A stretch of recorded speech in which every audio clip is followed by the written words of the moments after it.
Welcome to another episode of Grindle Garage, and in this episode I'm going to kind of overview the Corvette and what I did to prepare for the Pro-Am season.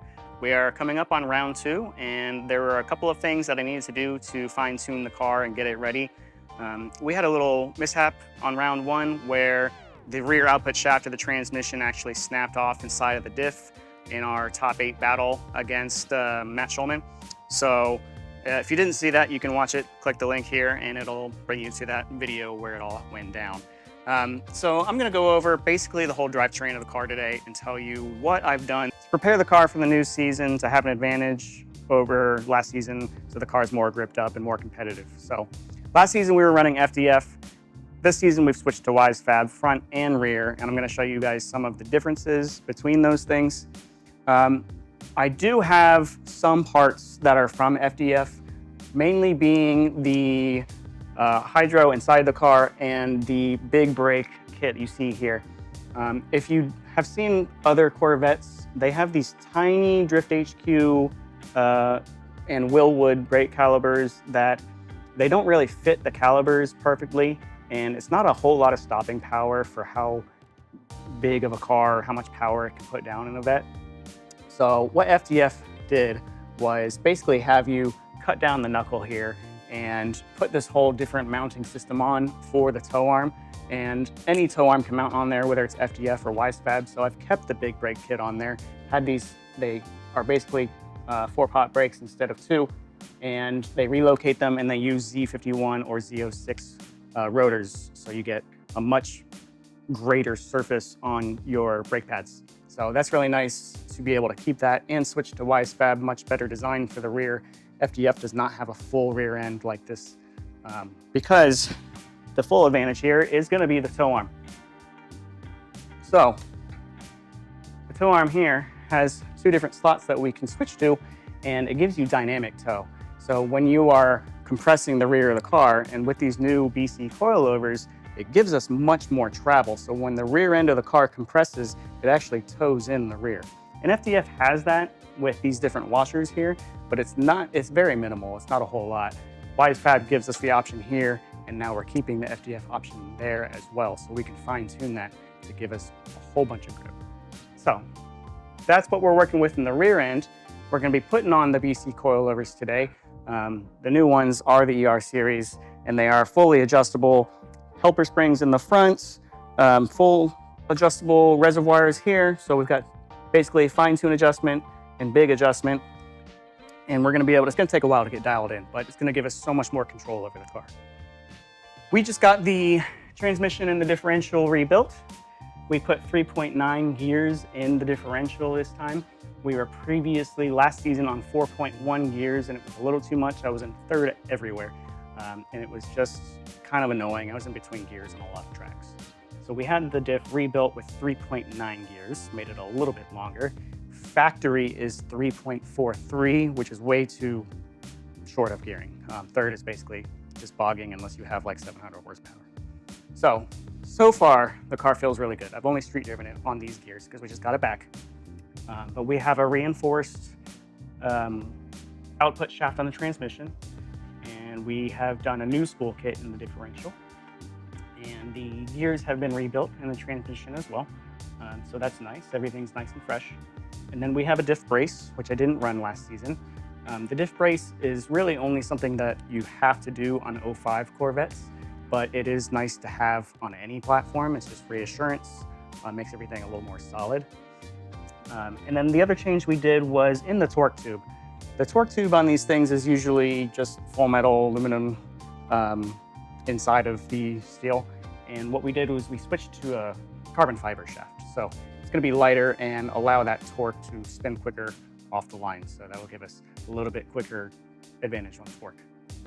But let's look at the front of the car with the WiseFab. The FDF kit I ran was for probably 2 years or so. And the kit worked very well while we had it, but it started bending in some places and creaking and getting less reactive to my steering. So I went ahead and did the switch to WiseFab because that's what everybody recommended. And boy, did it make a difference. It was way more responsive, way more controllable, when I first started driving it, it was very twitchy and I didn't really know how to use the inputs to make the car do what I wanted it to do. But after some practice and getting used to it, it is much more comfortable to drive than with the FDF. So I highly recommend it. And the settings there's way more things you can really do just like at the track, whereas FDF, you've got to undo hind joints and kind of unload everything and unbolt a bunch of stuff. Fab, you can kind of just loosen stuff and adjust it if you need to. Same with on the alignment rack.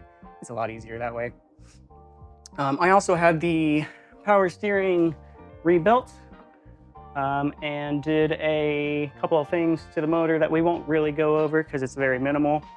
But we are running a PBM sway bar. It's going to be a stiffer bar and it's got adjustments here so we can, at the track, make the front stiffer or looser if we need. We've gone ahead and put the coilovers on this side, but we will do the install of coilovers on the other side for you guys. They look really good and we haven't even set it on the ground yet, but once we do, the fitment should be a lot better with the 945 Garage fender kit that we are running, which is an awesome kit. I highly recommend it. They recently released these fenders, which we'll show you guys, that are full bolt-on replacements as opposed to over fenders.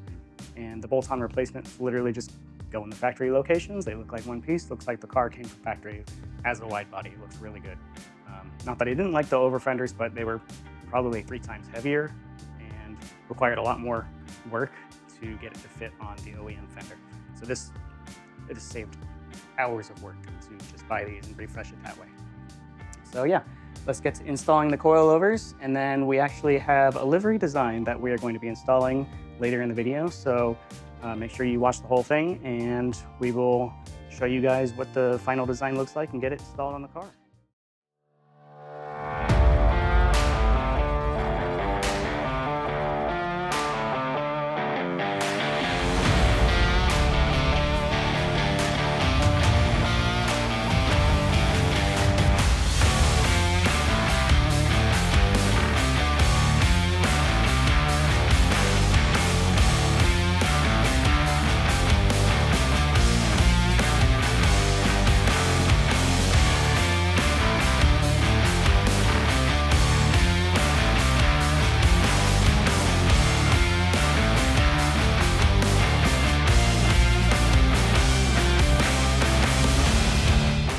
Reservoirs, we've cut a hole in the fender liner and mounted them up in the engine bay so that they are protected, and try to keep that line as short as possible with a little bit of room.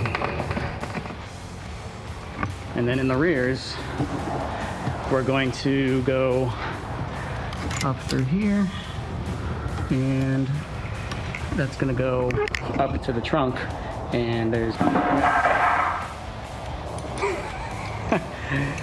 on the Corvettes, there's a little storage container. It's a perfect spot to mount them. So, got everything mounted up, and the last step is just to secure the reservoirs. The fronts, we're just going to zip tie them in place to some wires in there. But the rears, we're going to use the storage compartments and actually use some hose clamps to keep them in place and sit right in here like that. So we can just pop this open and adjust them, because the rears we're adjusting probably more often than the fronts.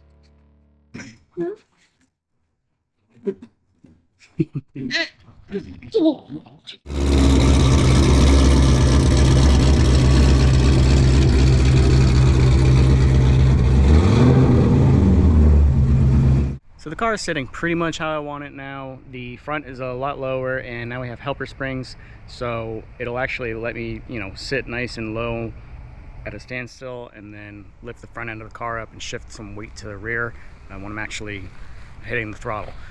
So that'll be a nice change. And the rear is a little taller than I want, but it's on the lowest setting, and it's because these BC coilovers that we have on here are just a super long travel suspension for this car. It's almost like an FG spec essentially, so it's meant for a much larger tire, like a 295/40 or something like that, instead of a 285/35. So if we had a bigger tire, it would fill the gap much better and give us all that travel that we're going to be able to utilize. So having that and putting the rear bar back on, this round's going to feel a whole lot different, so I'm hoping we get a ton of practice in. This next Pro-Am round is going to be a 2-day event, so we should have a whole day of practice to get everything dialed before we actually go into the competition. And this is a layout we have driven before, so I don't have to worry too much about learning the layout. It's just going to be practice and learning and tuning the car. So that's going to be a huge benefit. But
Welcome to US Drift Circuit's Pro-Am competition, round 2.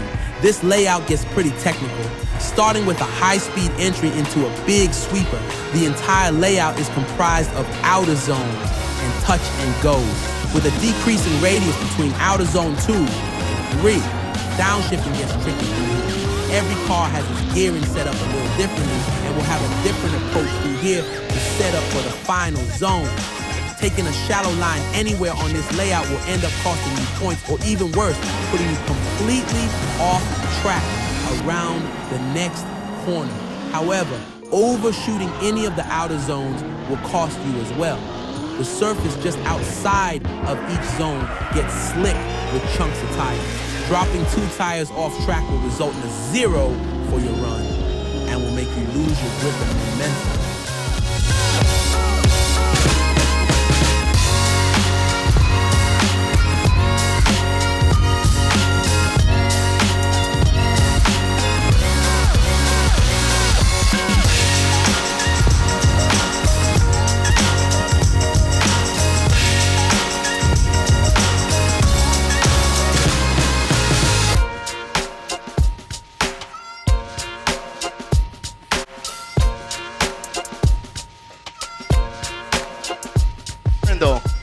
With the Dale Earnhardt #3 on the back of that Corvette. Praise Hale, praise Dale. Yeah, both these drivers, this is not their first season with us either. Both of them very aggressive, plenty of power. They both know their car really well. A lot of these drivers that we see that are just going to a whole other level, they haven't done too many changes to the car aside from maybe some more power here, but nothing reinventing the wheel. And maximizing what they have has been the best way to get performance. All right, so here we go. Andrew Grindle in the lead. Paolo Mote in the chase. Late initiation from Paolo, leaving a little bit of a gap he's going to need to close. Andrew Grindle coming a little bit on the inside, not getting as wide. It's going to make it a little more difficult for Paolo, and a very difficult transition right there. Paolo almost getting pinched in the transition. Andrew Grindle making his way to the last outside zone. Paolo's going to try to salvage what he can, but it may be too little too late, and a tough shutdown there on the last corner. That's heartbreaking. After yesterday, Paolo had a rough day yesterday. So, super exciting stuff. But here, it looks like they're getting lined up, and I'll throw it back to you guys. All right, we have Paolo Mota in the lead. Andrew Grindle in the chase. Paolo coming out here with that Ford Mustang, coming in with a straight line initiation, going into that first outer zone. Looks like he missed it. And going into that touch and go, also a little, actually way far off. Line's a little bit off. And Andrew Grindle is doing a good job just trying to read him all the way through. Paolo Mota is able to hit that final touch and go. Going to the final outer zone. Andrew Grindle is keeping that proximity that he needs to go all the way through. An active chase is all Andrew Grindle needs. And it looks like the decision has been made after the deliberation.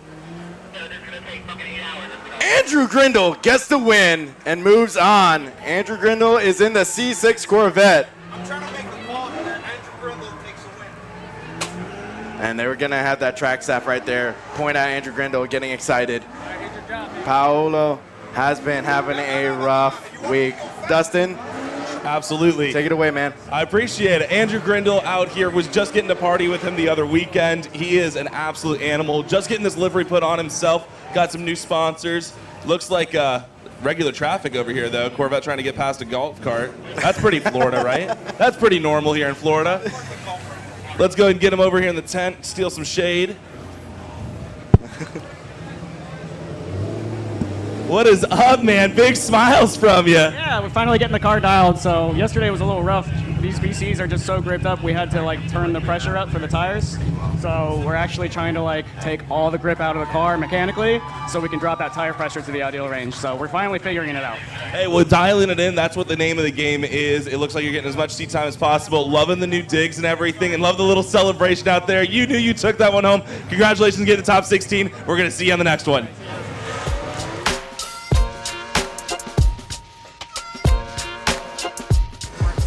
And it is Andrew Grindle and Louis Lance. Louis Lance is going to be in the chase. Andrew Grindle is in the lead. Andrew Grindle with the red Corvette going in. Huge initiation, and it takes out his back bumper with that jersey barrier and is able to reach out to that touch and go. Transition is good. Louis Lance is giving him some room. And Andrew Grindle smacks that flipping.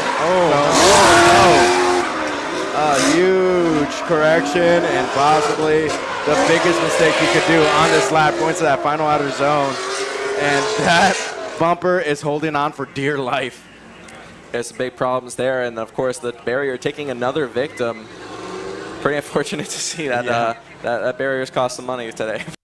That it actually gets a little bit slick out there. So Louis Lund in the lead. Here we go. Andrew Grindle in the chase, doing a good job getting that outside zone. Louis Lund is out there filling it. Could be a little bit deeper, but for the most part, he's at least making contact with it. Andrew Grindle looking to apply the pressure right now. He knows he's going to have to try and make some kind of mistake out of Louis Lund if he's going to continue. But Louis Lund is a machine right now, getting out to that next outside zone. So far, seems to not be making any big mistakes as he gets out to that last zone and then throttles across the line. Andrew Grindle doing a little bit of touching there on the bumper, and he did the right job. He stepped up to the plate and tried to apply pressure, but I do not think it was going to be enough for this one. And as we talked about, Louis Lund's already a winner. He's going to be competing in Pro Spec, and now he's becoming a trial of passage for the other drivers. I think that's a great thing to do, especially knowing that you won the championship last year, and then people are wanting to see if they could take down the champion from last year.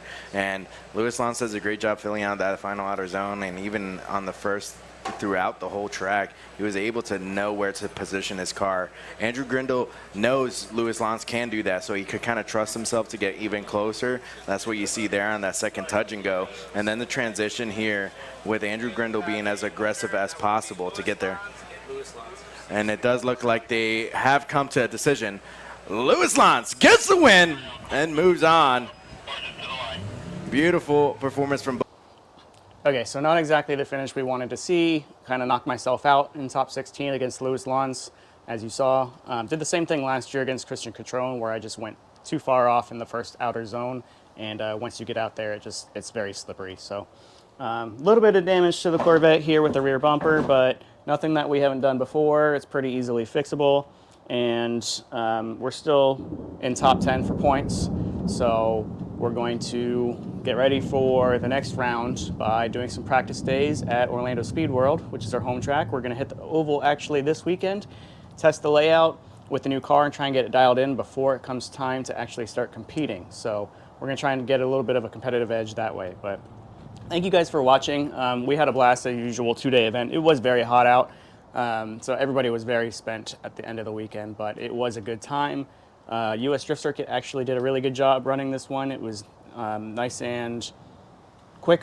Everything was just repetitive. They were finding all the drivers. Everybody was on grid at when they needed to be. There were no delays really, so it was a good time. Glad to have participated in this one. So make sure you guys subscribe, like, share, and if you need any Grindle Garage merch, go to grindlegarage.com, get shirts like these, and yeah, see you in the next one.